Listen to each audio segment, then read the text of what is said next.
ಕೈ ಬಾಯಿ ಚಳಕ ಈ ವಿಚಾರದ ಕುರಿತು ಚರ್ಚೆ ಮಾಡಲಿಕ್ಕೆ ನಮ್ಮ ಜೊತೆ ಇವತ್ತು ವಿಧಾನಸಭೆಯ ಮುಖ್ಯ ಸಚೇತಕರಾಗಿರುವಂತಹ ಅಶೋಕ್ ಪಟ್ಟಣ್ಣವರು ನಮ್ಮನ್ನು ಸೇರಿಕೊಂಡಿದ್ದಾರೆ. ಅಶೋಕ್ ಪಟ್ಟಣ್ಣವರೇ, ನಿಮಗೆ ಕಾರ್ಯಕ್ರಮಕ್ಕೆ ಸ್ವಾಗತ. ನಮಸ್ಕಾರ.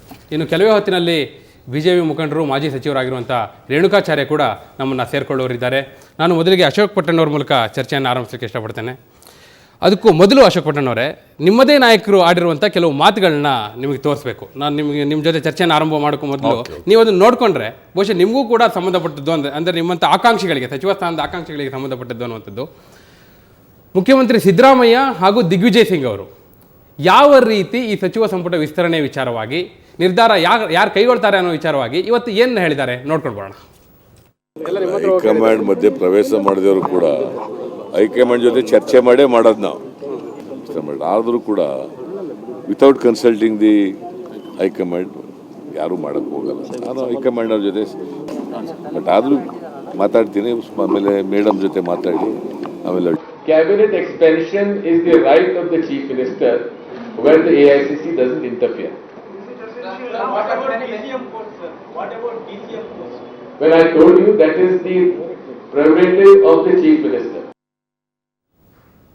ಅಶೋಕ್ ಪಟ್ಟಣ್ಣವರೇ, ನೋಡಿದ್ರಿ ಮುಖ್ಯಮಂತ್ರಿ ಸಿದ್ದರಾಮಯ್ಯನವರು ಹಾಗೂ ದಿಗ್ವಿಜಯ್ ಸಿಂಗ್ ಅವರು, ನಿಮ್ಮ ರಾಜ್ಯ ಉಸ್ತುವಾರಿ ದಿಗ್ವಿಜಯ್ ಸಿಂಗ್ ಅವರು ಹೇಳಿದ ಮಾತನ್ನು ಮುಖ್ಯಮಂತ್ರಿಗಳು ಹೇಳಿದ್ರು, ನಾನು ಸೋನಿಯಾ ಗಾಂಧಿ ಅವರೊಂದಿಗೆ ನನ್ನ ಹೈಕಮಾಂಡ್ ಜೊತೆ ಚರ್ಚೆ ಮಾಡದೆ ಸಂಪುಟ ವಿಸ್ತರಣೆಯನ್ನು ಮಾಡೋದಿಲ್ಲ, ಅವ್ರ ಜೊತೆ ಚರ್ಚೆ ಮಾಡಿಯೇ ನಿರ್ಧಾರ ಕೈಗೊಳ್ಳೋದು ಅಂತ.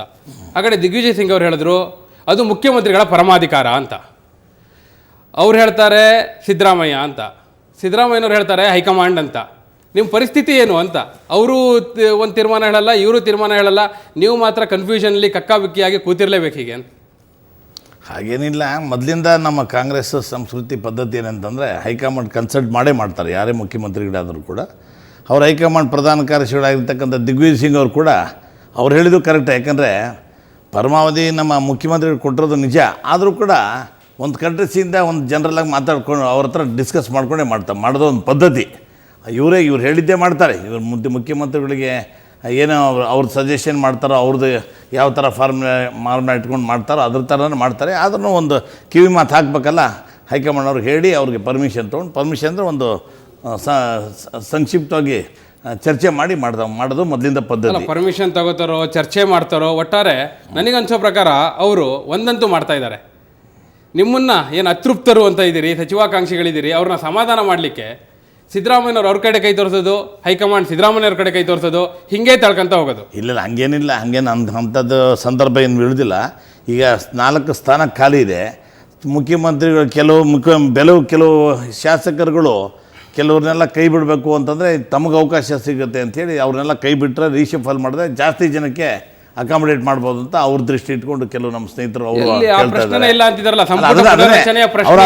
ಆದ್ರಿಂದ ಸಂಪುಟ ವಿಸ್ತರಣೆ ಅಷ್ಟೇ, ಪುನರ್ರಚನೆ ಅನ್ನೋ ಪದವನ್ನೇ ಬಳಸಲ್ಲ ಅಂತಿದ್ದಾರೆ. ಕೈ ಬಿಡೋದು, ಪುನರ್ರಚನೆ ಮಾಡೋದು, ಹೊಸದಾಗಿ ತೊಗೊಂಡೋದೆಲ್ಲ ಮುಖ್ಯಮಂತ್ರಿಗೆ ಸೇರಿದ್ದು. ಅವ್ರು ಯಾರನ್ನ ಬೇಕಾದ್ರೆ ಅವ್ರು ಕೈ ಬಿಡ್ಬೋದು. ಹೈಕಮಾಂಡ್ ಅವ್ರ ಪರ್ಮಿಷನ್ ತೊಗೊಂಡಾಗಲಿ, ಅವರು ಫೋನ್ಯಾಗ ಮುಖಾಂತರ ಮಾಡ್ಕೊಂಡು ಏನು ಬಿಡೋದು, ಅವರು ತಮ್ಗೆ ಯಾವ ಥರ ತಕ್ಕಂತೆ ಅವ್ರು ನಡಿಬೋದು. ನಮ್ಮ ಸರ್ಕಾರ ಮೊದಲಿಂದ ಬಂದಂಥ ಪದ್ಧತಿ ಅಲ್ಲ. ನೀವೆಲ್ಲ ಏನು ಆಕಾಂಕ್ಷಿಗಳಿದ್ದೀವಿ ಹೇಳ್ತಿದ್ದೀರಿ, ನಿರಂತರವಾಗಿ ಹೇಳ್ತಿದ್ದೀರಿ. ಕೆಲವ್ರನ್ನ ಕೈ ಬಿಡಬೇಕು, ಅಸಮರ್ಥರನ್ನ ಕೈ ಬಿಡಬೇಕು, ಹೊಸ ಸಮರ್ಥರನ್ನ ತೆಗೆದುಕೊಳ್ಬೇಕು ಅಂತೇಳಿ. ಆದರೆ ಅದಕ್ಕೆ ಅವ್ರು ರೆಡಿ ಇಲ್ಲ. ಅವ್ರು ಹೇಳೋದು ಸಂಪುಟ ವಿಸ್ತರಣೆ ಅಷ್ಟೇ, 4 ಸೀಟ್ ಭರ್ತಿ ಮಾಡ್ತೀವಿ ಅಂತ. ಆ 4 ಸೀಟಲ್ಲಿ 1 ಸೀಟ್ ಅಶೋಕ್ ಪಟ್ಟಣ್ಣವ್ರದ್ದು ಆಗುತ್ತಾ? ಅದಾಗುತ್ತೆ. ಈಗ ಬೆಳಗಾಂ ಜಿಲ್ಲೆಯೊಳಗೆ ಏನಾಗಿದೆ, ಬೆಳಗಾಂ ಭಾಳ ದೊಡ್ಡದು, 18 ಶಾಸಕರ ಇರುವಂಥದ್ದು ಬೆಳಗಾಂ ಜಿಲ್ಲೆ. ಕರ್ನಾಟಕದೊಳಗೆ ಬಿಗ್ಗೆಸ್ಟ್ ಡಿಸ್ಟ್ರಿಕ್ ಇಂದ ಕರ್ನಾಟಕ. ಅದರೊಳಗೆ ನೋಡಿ, 1983ರಿಂದ ರಾಮಕೃಷ್ಣ ಹೆಗಡೆ ಅವರು ಮುಖ್ಯಮಂತ್ರಿ ಆದಾಗ 3 ಜನ ಸಚಿವರಿದ್ದರು. VL ಪಾಟೀಲ್ ಅವರು, ಪೋದ್ದಾರ್ ಅವರು, ಇನಾಮದಾರ್ 3 ಜನ ಇದ್ದರು. 1994 ದೇವೇಗೌಡರು ಚೀಫ್ ಮಿನಿಸ್ಟರ್ ಇದ್ದಾಗ ಕೂಡ 3 ಜನ ಇದ್ದರು. ಶಿವಾನಂದ ಕೌಜಲ್ಗಿ ಅವರು, ಲೀಲಾವತಿ ಪ್ರಸಾದ್ ಅವರು, AB ಪಾಟೀಲ್ 3 ಜನ ಕೂಡ ಇದ್ದರು. ಆಮೇಲೆ 1996 JH ಪಾಟೀಲ್ ಚೀಫ್ ಮಿನಿಸ್ಟರ್ದಾಗ ಕೂಡ ಅವಾಗ ಕೂಡ 3 ಜನ ಇದ್ದರು. ಉಮೇಶ್ ಕತ್ತಿ, ಲೀಲಾವತಿ ಪ್ರಸಾದ್. ಆಮೇಲೆ ಅಲ್ಲ, ನೀವು ಹೇಳೋದು ಪ್ರತಿ ಸರ್ಕಾರದಲ್ಲೂ ಕೂಡ ನಿಮ್ಮ ಜಿಲ್ಲೆಯನ್ನ ಪ್ರತಿನಿಧಿಸಲಿಕ್ಕೆ ಅವಕಾಶ ಕೊಟ್ಟಿದ್ದಾರೆ. ಈ ಬಾರಿ ಅಲ್ಲ, ನೀವು ಹೇಳೋದು ನನಗೆ ಅರ್ಥ ಆಗ್ತದೆ. ನೀವು ಎಲ್ಲಾ ಗವರ್ಮೆಂಟ್ ಅಲ್ಲೂ ಹೇಳ್ತಾ ಹೋಗ್ಬೋದು. 3 ಜನ ಇದ್ದಾರೆ, ಎಲ್ಲ ಕಡೆ 3 ಜನ ಕೊಟ್ಟಿದ್ದಾರೆ. ಈಗ ಇಬ್ರು ಇದ್ರು. ಹುಕ್ಕೇರಿ ಅವರು ರಾಜೀನಾಮೆ ಕೊಟ್ಟಿದ್ದಾರೆ. ನನ್ನ ಮಗನ್ನೇ ಮಂತ್ರಿ ಮಾಡಿ ಅಂತಾರೆ. ಈಗ ಮಂತ್ರಿ ಮಾಡೋರು ಮಾಡಲಿ, ನನಗೆ ಸಂತೋಷ, ನಾನೇನು ಅದಕ್ಕೇನು ಅಡ್ಡ ಬರಲ್ಲ. ಮುಖ್ಯಮಂತ್ರಿಗೆ ಬಿಟ್ಟಿದ್ದು ನಾವು ಏನಂದ್ರೆ 3 ಜನ ಇರೋದು, ಅಟ್ಲೀಸ್ಟ್ ಒಂದು 2 ಕೊಡಿ. ಅಂತ ನಮ್ಮದು ಒಂದು ಮೊದಲಿಂದ ಒಂದು ಇದಿದೆ. ಮೊದಲಿಂದ ಆಮೇಲೆ ಇನ್ನೊಂದು ಮೇಯ್ನ್ ಇದೆ ಅಂದರೆ ಬೆಳಗಾಂ ಜಿಲ್ಲೆಯ ಚಿಕ್ಕೋಡಿ ಮತ್ತು ಬೆಳಗಾಂ 2 ಪಾರ್ಲಿಮೆಂಟ್ ಕ್ಷೇತ್ರಕ್ಕೆ ಮೊದಲಿಂದ ಕೂಡ ಚಿಕ್ಕೋಡಿ ಭಾಗದವರೇ ಸ್ವಲ್ಪ ಎಂಜಾಯ್ ಮಾಡ್ಕೊಂಡು ಬಂದಿದ್ದಾರೆ. ಎಂಜಾಯ್ ಅಂದರೆ ಪವರ್ ಎಂಜಾಯ್ ಮಾಡ್ಕೊಂಡು ಬಂದಿದ್ದಾರೆ. ಈ ಬಾರಿನೂ ಹಾಗೆ ಗಣೇಶ್ ಹುಕ್ಕೇರಿ ಅವರಿಗೆ ಮಂತ್ರಿ ಮಾಡಿ ಅಂದ್ರೆ ಅದಕ್ಕೆ ಕೇಳ್ತಿದ್ದಾರೆ. ಮಾಡಿ ಕೇಳ್ಕೊಳ್ಳಿ, ಬೇಡನಲ್ಲ ಅವರು ಗಣೇಶ್ ಹುಕ್ಕೇರಿ ಅವರು ಮಂತ್ರಿ ಆಗಲಿ ನನಗೇನು ಸಂತೋಷ, ನನಗೇನು ಬೇಜಾರಿಲ್ಲ. ನಮ್ಮದು ನಾವು ಭಾಳ ಸೀನಿಯರ್ ಇದ್ದೀವಿ, ಭಾಳ ವರ್ಷದಿಂದ ಕೆಲಸ ಮಾಡ್ತೀವಿ, ಕೇಳ್ತೀವಿ. ಮುಖ್ಯಮಂತ್ರಿಯವರು ಇಲ್ಲಪ್ಪ ಅಶೋಕ್ ಪಟ್ಟಣ್ ಚೆನ್ನಾಗಿ ಕೆಲಸ ಮಾಡ್ತಾನೆ, ಅವ್ರದ್ದು ಸೇವೆ ತೊಗೋಬೋದು. ಇಲ್ಲಾದ್ರೂ ಕೂಡ ನಾವು ಈ ಮುಖ್ಯ ಸಚೇತಕ ಇದ್ದೀನಿ, ಕೆಲಸ ಮಾಡ್ಕೊಂಡು ಹೋಗ್ತೀವಿ. ಕಾಂಗ್ರೆಸ್ ಮುಖ್ಯ ಸಚೇತಕ ಇದ್ದೀನಿ ಅಂತ ಹೇಳಿದ್ರಿ. ಹೇಳಿ. ವಿಧಾನಸಭೆ ಮುಖ್ಯ ಸಚೇತಕರು ಅಂದರೆ ಎಲ್ಲ ಶಾಸಕರನ್ನ ನಿರ್ವಹಣೆ ಮಾಡುವಂತ ಜವಾಬ್ದಾರಿ ನಿಮ್ದು. ಎಲ್ಲರೂ ಕೂಡ ಅಟೆಂಡ್ ಆಗುವ ಹಾಗೆ, ಶಿಸ್ತಿನಿಂದ ಇರುವ ಹಾಗೆ ನೋಡ್ಕೊಳ್ಳುವಂತಹ ಜವಾಬ್ದಾರಿ ನಿಮ್ದು, ಕ್ಯಾಬಿನೆಟ್ ರ್ಯಾಂಕ್ ನಿಮ್ದು.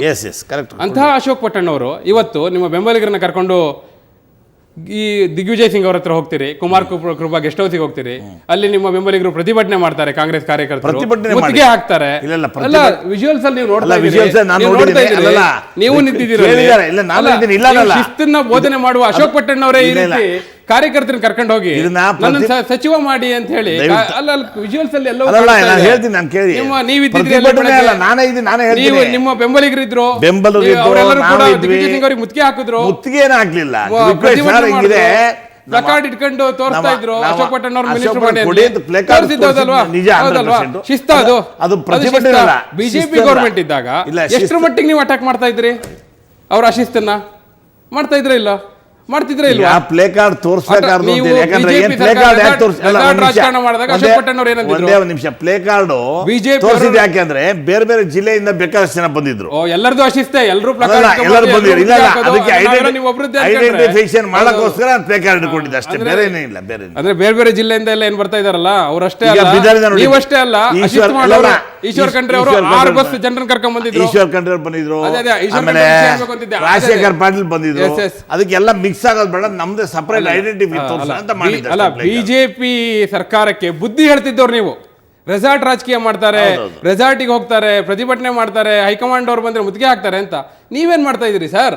ಅಲ್ಲ, ಬಿಜೆಪಿನ ಬದಲಾವಣೆ ಮಾಡಿ ನಿಮ್ಮನ್ನ ಅಧಿಕಾರಕ್ಕೆ ತಂದ್ರು ಬಿಜೆಪಿ ಅವರು. ಈಗ ಜನರು ಬಿಜೆಪಿನ ಹೊರಗಿಟ್ಟು ನೀವು ಕೂಡ ಅದನ್ನೇ ಮಾಡ್ಬಿಟ್ರೆ ಯಾಕೆ ಜನರಿಗೆ ಏನ್ ಸಂದೇಶ ಕೊಟ್ಟಂಗಾಯ್ತು ನೀವು? ನಾಯಕರಿಗೆ ಈಶ್ವರ್ ಖಂಡ್ರೆ ಅವರು 6 ಬಸ್ ಜನರನ್ನ ಕರ್ಕೊಂಡ್ಬಂದು ಮುಖ್ಯಮಂತ್ರಿ ಅವರು ಅಧಿಕೃತ ಸರ್ಕಾರಿ ಗೃಹ ಕಚೇರಿಗೆ ಬಂದು ಅಲ್ಲಿ ಲಾಬಿ ಮಾಡೋದು. ಲಾಬಿ ಅಂದ್ರೆ ಬಿಜೆಪಿಗೆ ಏನ್ ವ್ಯತ್ಯಾಸ ಉಳಿತು?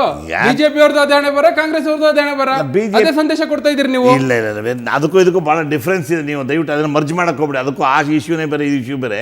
ಬಿಜೆಪಿ ಸಚಿವ ಸಂಪುಟ ವಿಸ್ತರಣೆಗೆ ಹೋದಾಗ್ಲೇ ನೀವು ಕೂಗಾಡಿದ್ದು, ಪ್ರತಿಭಟನೆ ಮಾಡಿದ್ರಿ. ನಾವೇನ್ ಪ್ರತಿಭಟನೆ ಮಾಡಿಲ್ಲ. ಅಸ್ಥಿರ ಸರ್ಕಾರ, ವೆರಿ ಸಾರಿ, ಬರೀ ಬಂಡಾಯದ ಸರ್ಕಾರ. ಇಲ್ಲ, ಮಾಡಿಲ್ಲ. ಬಂಡಾಯ ಸರ್ಕಾರ ಅಂತಂದ್ರೆ ಇವರೆಲ್ಲ ಕೊಡಬೇಕು. ನನ್ನ ಹಲವಾರು ಪ್ರಶ್ನೆಗಳು ನಿಮ್ಮ ಮುಂದೆ ಬಹಳಷ್ಟು ವಿವರವಾದ ಉತ್ತರವನ್ನು ಕೊಡ್ತೇನೆ. ನಿಮ್ಮ ಉತ್ತರವನ್ನು ಅಶೋಕ್ ಪಟ್ಟಣ್ ಅವರೇ, ಅಶೋಕ್ ಪಟ್ಟಣ್ ಅವರಿಂದ ನಾನು ಉತ್ತರವನ್ನು ಪಡಿತೇನೆ. ಯಾಕಂದ್ರೆ ಜನರು ನೀವು ಅವ್ರ ಕೈಗೆ ಅಧಿಕಾರ ಕೊಟ್ಟಿದ್ದೇ ಆ ಕಾರಣಕ್ಕೆ. ಬಿಜೆಪಿಯವರು ಈ ರೀತಿಯಾಗಿ ಏನು ಬಂಡಾಯವನ್ನು ಮಾಡಿದ್ರು, ಅಶಿಸ್ತನ್ನ ತೋರಿದ್ರು, ಬೇಡ ಒಂದು ಅವಕಾಶ ಕೊಟ್ಟು ನೋಡೋಣ, ಇವರಾದ್ರೂ ಬುದ್ಧಿ ಕಲ್ತಿದ್ದಾರೆ, 10 ವರ್ಷದ ನಂತರ ಕಾಂಗ್ರೆಸ್ಗೆ ಬುದ್ಧಿ ಬಂದಿದೆಯಾ ನೋಡೋಣ ಅಂತಲೇ ಒಂದು ಅಧಿಕಾರವನ್ನು ಕೊಟ್ರಿ. ಈಗ ಉತ್ತರವನ್ನು ಕೊಡಬೇಕಾದಂಥ ಸರದಿಯಲ್ಲಿ ಕಾಂಗ್ರೆಸ್ನ ನಾಯಕರಿದ್ದಾರೆ. ಅಶೋಕ್ ಪಟ್ಟಣ್ ಅವರು ಸರ್ಕಾರದ ವಿಧಾನಸಭೆಯ ಮುಖ್ಯ ಸಚೇತಕರು, ಅವರೇ ನಮ್ಮ ಜೊತೆ ಇದ್ದಾರೆ. ಅವರಿಂದ ಉತ್ತರವನ್ನು ಪಡೆಯೋಣ.